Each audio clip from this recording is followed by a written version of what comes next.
Quand on reprend une entreprise en redressement judiciaire, le calendrier est très serré. Bonjour à tous, je suis Sherazade Akiel, avocate et cofondatrice du cabinet Titane Avocat, cabinet d'avocats experts en droit des entreprises en difficulté. Si vous voulez reprendre une entreprise en redressement judiciaire, il va falloir respecter un certain calendrier et certaines étapes.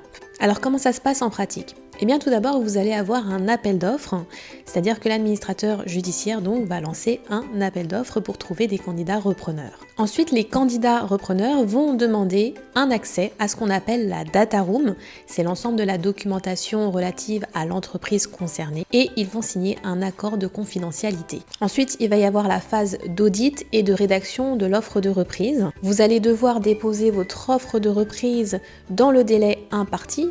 On parle de DLDO, c'est la date limite de dépôt des offres, et sachez que les offres qui sont déposées sont consultables au greffe. À la fin, vous aurez une audience, donc les candidats repreneurs vont être convoqués à une audience d'examen des offres devant le tribunal. À cette occasion, les candidats repreneurs vont être entendus en chambre du conseil, donc à huis clos, sur leur projet de reprise. Et enfin, le tribunal rendra un jugement qui arrêtera le plan de cession, donc jugement dans lequel il y aura le nom du candidat repreneur qui a remporté l'affaire.